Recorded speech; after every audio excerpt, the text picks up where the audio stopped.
Gravando. Pessoal, então nós já terminamos o slide 1, tá?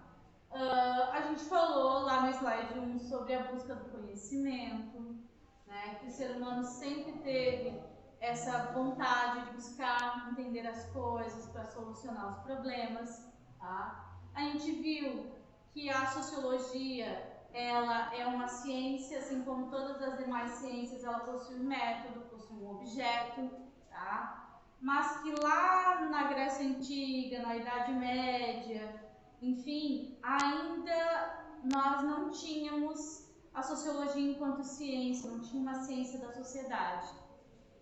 E aí aconteceram uma série de transformações, sobretudo a partir do século XVI, tá? Revolução Científica, Revolução Protestante, e depois, né, no século XVIII, com a no século XVIII, a Revolução Industrial e a Revolução Francesa, que foram duas causas super importantes para o surgimento da sociologia.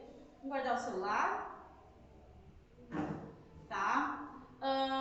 E aí eu mostrei para vocês por que a Revolução Francesa, a Revolução Industrial foi importante para o surgimento da sociologia. Lembram que da Revolução Industrial uma série de transformações ocorreram e uma série de problemas existiram, né, começaram a existir por causa dessas transformações, que foi necessário então ter uma ciência que estudasse, que desse conta de entender esses problemas, lembram? Tá? E a Revolução Francesa também. Uma série de mudanças significativas aconteceram dela, né? Marca ali o fim do absolutismo, o início de uma nova era, uma era mais democrática, né? Onde a liberdade e a igualdade não passavam apenas de palavras, né? Mas agora elas tinham um grande significado. Então, politicamente, historicamente, isso marca então o início de uma era. Também aí então se marca mais uma causa para o surgimento da sociologia, tá? Então quando eu pergunto lá na prova quais as causas para o surgimento da sociologia, o ideal é que o aluno responda Revolução Industrial e Revolução Francesa. Por quê? Porque essas revoluções, elas provocaram mudanças muito significativas na sociedade. Nós temos o mundo que era antes e o que era depois dessas duas revoluções. Então provocaram mudanças tão grandes e que a gente está vivendo essas mudanças até hoje, que foi necessária a existência então de uma ciência da sociedade, tá? Então, vamos lá. Por que estudar sociologia? Vocês já devem estar se perguntando, o que vocês estão fazendo aqui? Meu Deus, que disciplina é essa? Vocês conseguem, não sei se vocês já conseguem, mas vocês conseguem entender por que vocês estão aprendendo sociologia? Ou parece assim uma disciplina meio sem nexo, sem objetivo? Até então parece sem nexo. Até então? Uhum. Tu acha que vai te ajudar em alguma coisa na tua vida, tu entender sociologia? Até agora que tu ouviu falar ali? E assim, sim, porque a gente fala sobre.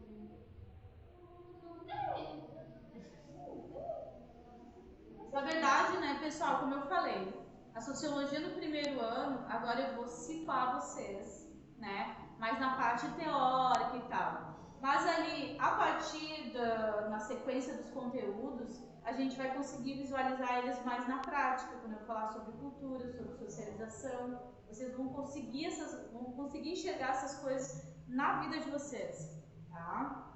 Mas no primeiro momento, então, no que a gente estuda sociologia? Primeiro, para entender alguns conflitos que existem na sociedade, tá?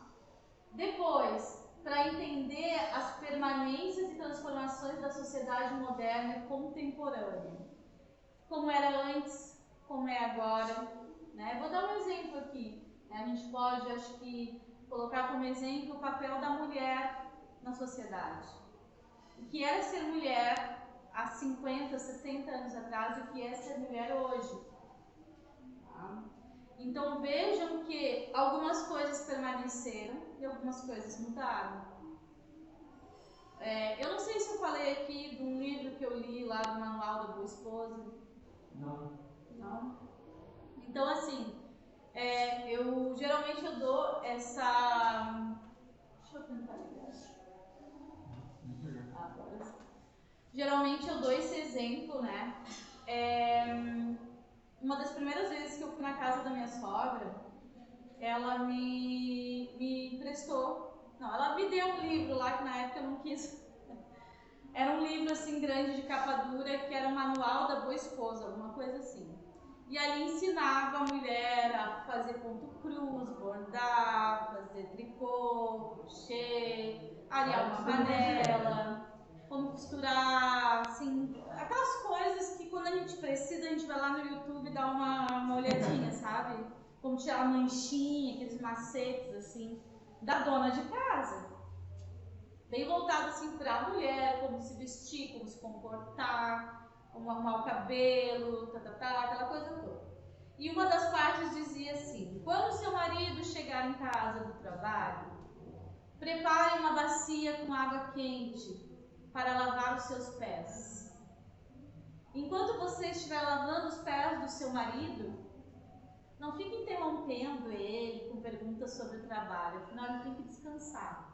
De preferência, deixe uma cervejinha do lado, porque a casa ali é o espaço de felicidade dele. Então, tu tem que agradar o teu marido em todos os aspectos. Já imaginou vocês ali lavando os pezinhos do marido quando chega de serviço?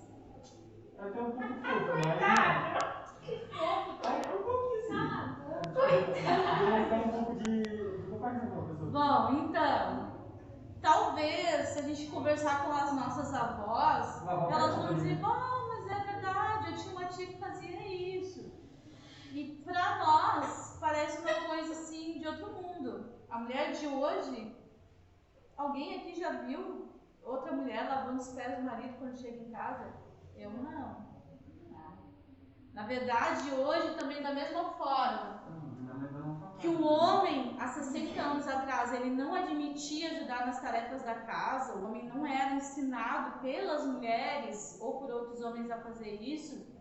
Hoje também, cada vez é mais comum a gente ver homens que são do lar também, né? Infelizmente, perderam o emprego, a mulher está trabalhando e o homem faz as atividades domésticas, né? Ajuda na organização da casa, ajuda a cuidar dos filhos, que na verdade está exercendo o papel dele, que antes muitas vezes era a sobrecarga da mulher. E também, né, gente, não vamos assim, meu Deus, como as coisas mudaram. Hoje a mulher também... Ninguém vai de ônibus aqui, né, não? Porque daí ela é a única que vai, daí não tem mais aula pra ela, daí eu vou pedir vocês verem. Será a única que vai? Obrigada. Eu estava falando das mulheres, dos homens, enfim, tá? Então os homens estão sendo ensinados a pensar diferente, mas a gente também não pode achar, como eu falei, que, nossa, mudou totalmente agora, assim, as mulheres não são machistas, os homens não são machistas, não. A mulher, muitas vezes, ela trabalha fora, ela sustenta a casa, ela chega em casa e ela tem ainda que fazer todos os afazeres domésticos. Então, isso é uma coisa, por exemplo, que é de interesse da sociologia, né? De entender esse aspecto, assim, da questão das mais variadas violências que existem na nossa sociedade, a questão do preconceito, a questão cultural, política, muito importante nos dias de hoje. Eu gosto de ver, assim, às vezes, né, eu que trabalho esse tema com o pessoal, eu sou de direita, eu sou de esquerda, aí quando pergunta uma coisa que nem é referente a lado A, lado B, pergunta: quem é o poder executivo nesse país? Não sei. Mas, né, se diz muitas vezes. Então a gente precisa, pelo menos, né, para exercer de forma da melhor forma possível a nossa cidadania, a gente precisa se inteirar das coisas que existem na sociedade que a gente mora, na sociedade que a gente vive. Direita e esquerda. Direita e esquerda? Essa aí tá... vamos pegar aqui de uma maneira para você entender. Você já viu que a galera fica discutindo política lá no Facebook, certo? Aí a galera, vamos dizer assim, da direita, que se diz de direita, por exemplo, apoia o presidente Jair Bolsonaro. E a galera de esquerda, alguns dizem, são tudo petistas, aí fica nessa, né? Direita, quem apoia o Bolsonaro, esquerda, quem apoia o PT, por exemplo. Claro que vai além disso, tá, gente? Eles são personagens políticos que representam esses lados. Mas o termo direita e esquerda ele surgiu lá na França, tá? O pessoal que sentava mais à direita se diziam mais conservadores, enfim. E o pessoal da esquerda, eles tinham uma posição mais radical, tá? E aí esse termo direita e esquerda, achei que tinha alguém na porta. Esse termo direita e esquerda surge daí, tá? Se eu não me engano, com jacobinos, girondinos, alguma coisa assim, tá? Exatamente assim. Então, eu agora, assim, eu sei que surgiu, né, assim por cima, mas também não sei te explicar exatamente. Claro que se tu me perguntar hoje o que defende, por exemplo, quem é de esquerda, quem é de direita, porque claro, mudou, né, da questão da origem, geralmente quem se diz de direita, então, defende mais valores mais conservadores, como da família tradicional, contra o aborto, contra a legalização da maconha, as pautas mais aqui, né, do Brasil. Nossa, extremamente de esquerda. Defende muitas vezes liberalismo econômico, sem entender muito bem o que é, mas né, botar ali na ponta do lápis defende. Tem mais coisa agora que eu não lembro. Quem é de esquerda então defende justamente o contrário, a diversidade familiar, famílias compostas de diversas formas, né, com duas mães, com dois pais. Não defende exatamente esse tipo de família, mas defende a liberdade de ter, né, talvez esse tipo de família.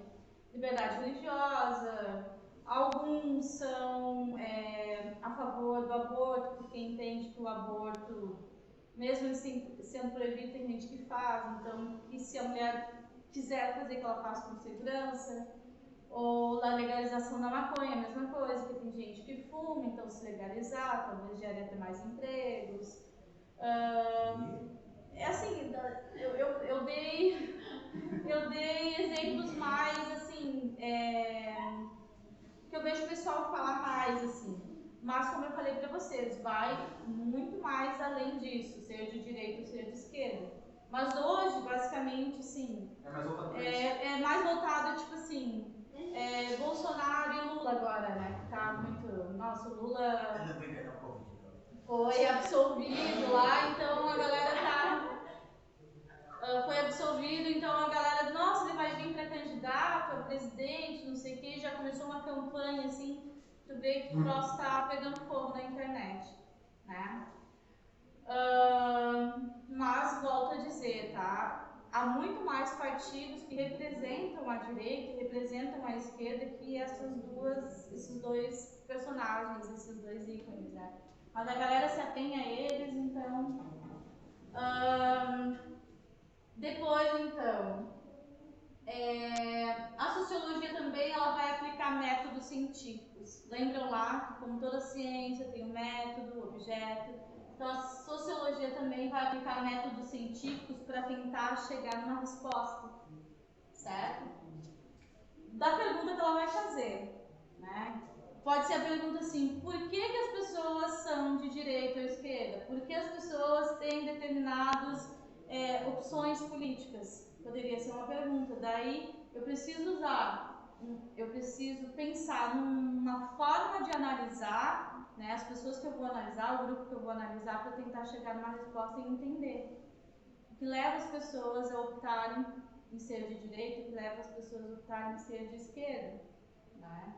Ou então chegar numa resposta de que, na verdade, as pessoas não sabem o que significa, elas estão indo na onda das redes sociais. Poderia ser uma conclusão. Mas eu preciso ter um método para chegar a essa conclusão. Tá? Depois a gente vai ver que esse método eles podem variar. Métodos científicos, como assim? Então, antes da gente pensar em método científico, a gente tem que entender que existem 4 formas de conhecimento, tá? Nós temos o conhecimento científico, conhecimento religioso, conhecimento filosófico e senso comum. Tá no próximo slide. Vejam que o nome do conhecimento já está descrevendo ele. Então, vamos supor que cai numa prova, vocês já sabem, tipo, o que é conhecimento religioso? Se a pessoa não souber responder, né? Conhecimento científico, então, científico tem a ver com ciência.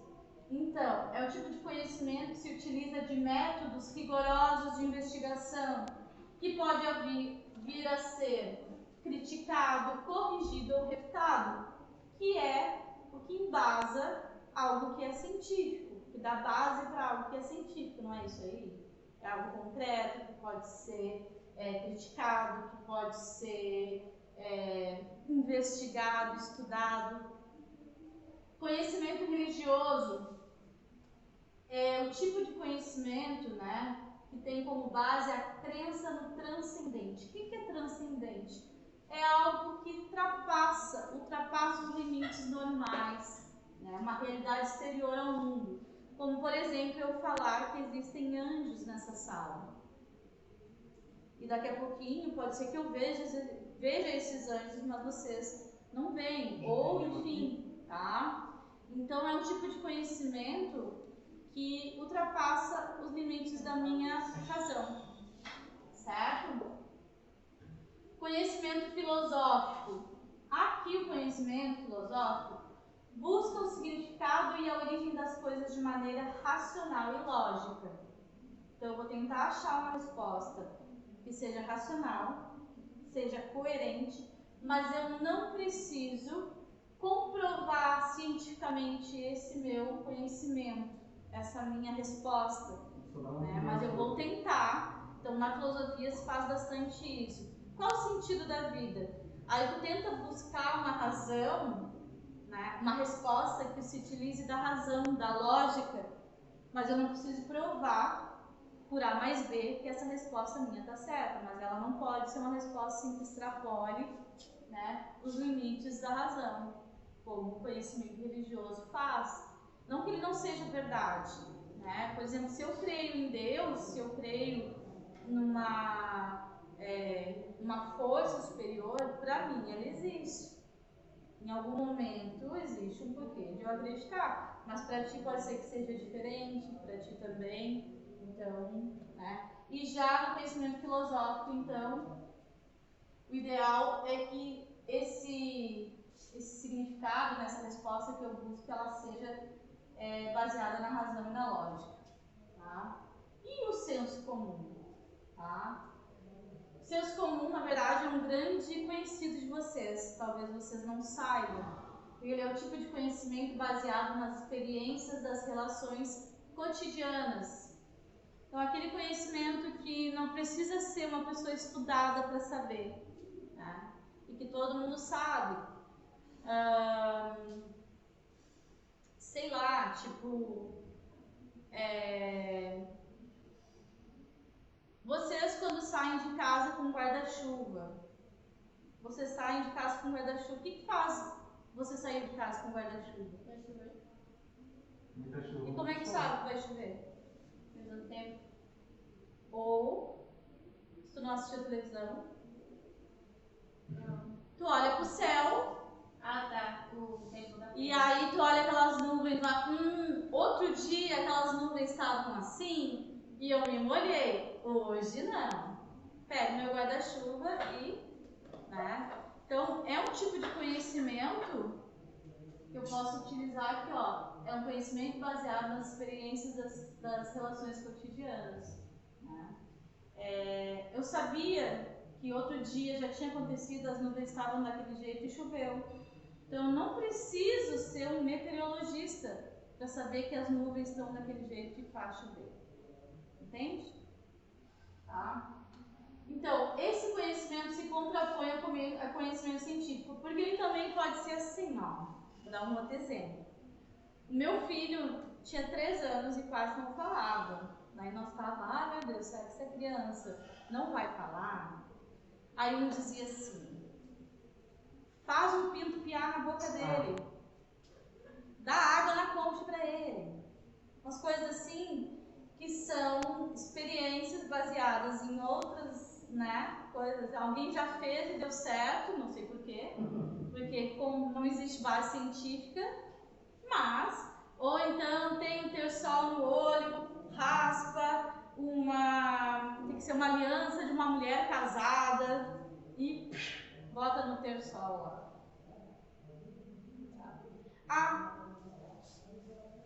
Uma vez eu fui para o aniversário de 15 anos e começou a chover e a avó da aniversariante foi lá. Eu não sei se tem alguma coisa a ver com religião, mas foi lá e fez uma cruz de sal e parou de chover. Porque a festa ia ser meio que na rua, assim, sabe? Que medo, velho. Então, né?